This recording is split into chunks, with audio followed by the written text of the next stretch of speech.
যখন বাসায় কেক বানানোর মতো কোনো যন্ত্রপাতি নাই, আবার কেক কেনার বা অর্ডার করার মতো কোনো টাকাও নাই, তখন মাত্র 100 টাকায় এই চকলেট কেকটা একদম ঘরোয়া পদ্ধতিতেই বানিয়ে ফেললাম।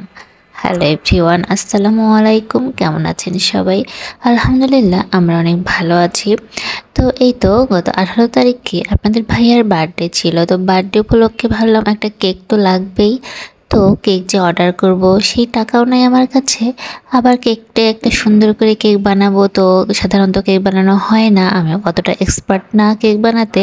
এই জন্য আমার কাছে কেক বানানোর কোনো যন্ত্রপাতিও নাই। এখন তো সবাই দেখি আপুরা অনেক সুন্দর সুন্দর বাসায় কেক বানিয়ে ফেলে, তো আমার কাছে আসলে কেক বানানোর মতো কোনো কিছু কেনা নাই যে এটা দিয়ে কেক বানাবো। তো এখন কি করি, তো একটু বুদ্ধি খাটিয়ে একদম ঘরোয়া পদ্ধতিতে দেখেন এই কেকটা বানিয়ে ফেললাম। তো কিভাবে বানাইলাম সেটাই আজকে আপনাদের সাথে শেয়ার করব। তো এই তো গত ভিডিওতে কিন্তু আপনাদেরকে আমি দেখিয়েছিলাম যে আমি অনেকগুলো চকো ফার্ম বিস্কিট কিনে নিয়ে এসেছি, মানে একদম এক বক্স।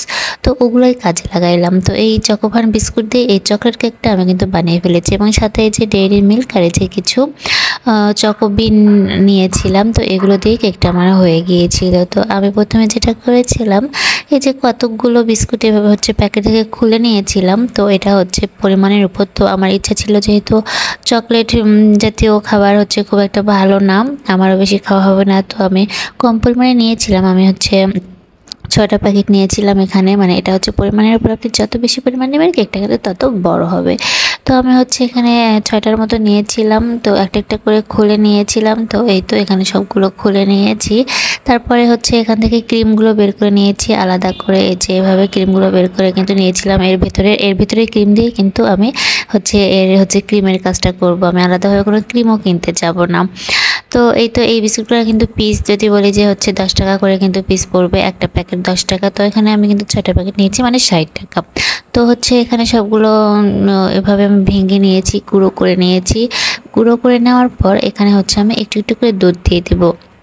তারপর দুধ দিয়ে এটা ভালোভাবে একদম মিক্স করে নিতে হবে। তো আমি হচ্ছে অবশ্যই একটু কম সময় দিয়েছিলাম, কারণ একেই তো শরীর অতটা ভালো না, আবার তো ছোটো বাবু, আমাকে খুব তাড়াতাড়ি কাজটা কমপ্লিট করতে হবে। এই কারণে কিন্তু আমি হচ্ছে খুব বেশিক্ষণ এটা হচ্ছে করিনি আর কি, অল্প সময় নিয়ে করেছিলাম। তো যাই হোক, তো এটা যখন এইভাবে আমার সব কিছু সুন্দরভাবে মিক্স করা হয়ে যাবে, তার মধ্যে এরপরে কিন্তু আমি এর মধ্যে একটা হচ্ছে যে ইনো দিয়ে দেবো। তো এই ইনোটা দেওয়ার ফলে কিন্তু এটা হচ্ছে বেকিং পাউডারের কাজ করবে। তো এখানে কিন্তু বেকিং পাউডারও দেওয়া যাবে, মানে ইচ্ছা ইনোও দিতে পারেন, বেকিং পাউডারও দিতে পারেন। তারপরে সব কিছু মিলে কিন্তু আমি আবার সব কিছু এখানে ভালোভাবে মিক্সড করে নিয়েছি। তারপর এটা হচ্ছে আমি হচ্ছে এভাবে সেট করে নিয়েছি। আমার এটা একদম পুরোনো একটা বাটি ছিল, এই বাটিতেই, কারণ ওই তো বললাম আমার কেক বানানোর কোনো সরঞ্জাম নাই, তো এই পুরোনো বাটিতেই কিন্তু এটা আমি সেট করে নিয়েছি। এই যে কাগজ কেটে নিয়েছি এভাবে, তারপর তেল দিয়ে, তো আপনারা সবাই জানেন যে কীভাবে এভাবে সেট করতে হয়। তো এইভাবে আমি এখানে সেট করে নিয়ে তারপর হচ্ছে ওই বিস্কিটের হচ্ছে মিক্সগুলো এখানে ঢেলে নিয়েছি। তারপর এটা হচ্ছে আমি প্রেসার কুকারে দিয়ে দেবো। প্রেসার কুকারে এই কেকটা আমার হয়ে যাবে। তো এই দেখেন আমি 30 মিনিটের মধ্যে এটা এরকম দেখেন একদম ফুলে গিয়েছিল, এবং ভিতরটা অনেক সুন্দর হয়েছিল।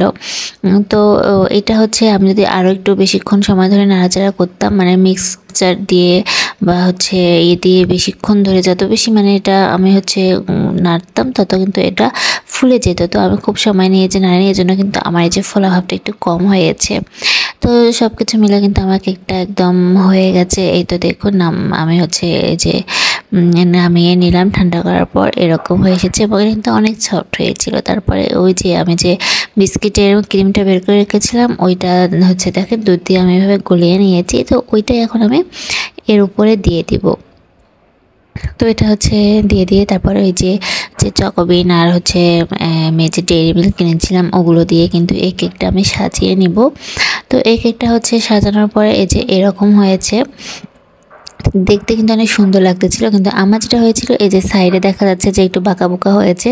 তো এটা হচ্ছে আমার পেপারটা মানে উপরের দিকে বেশি হচ্ছে হয়ে গেছিলো, যার ফলে ঢাকনা দেওয়ার সময় এটা চাপ পড়ে গিয়ে হচ্ছে ভিতরে ঢুকে গেছিলো, এই কারণে বাঁকা বাঁকা হয়েছে। তো এর আগেও কিন্তু আমি এইভাবে একটা হচ্ছে ভ্যানিলা কেক বানিয়েছিলাম, তো ওইটা কিন্তু একদম সুন্দর সমান হয়েছিল, এরকম বাঁকা বোকা হয়নি। তো ওইটা ভিডিও করা হয়নি, তো দেখেন আজকে ভিডিও করব, যার ফলে হচ্ছে আজকে কেকটা আমার এরকম হয়েছে। আসলে প্ল্যানিং করে করলে এরকম হয়, আর হচ্ছে ফুলদানি ছাড়া করলে ওটা বেশি সুন্দর হয়।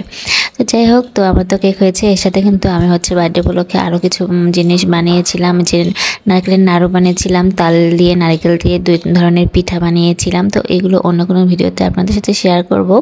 তো এই তো সব মিলে তার জন্মদিন উপলক্ষে আমার এগুলো বানানো হয়েছিল। তো দেখেন মাত্র কিন্তু 100 টাকাতে আমি এত সুন্দর একটা কেক বানিয়ে ফেলেছি। সব মিলে হিসাব করলে কিন্তু এখানে 100 টাকার মতোই পড়বে।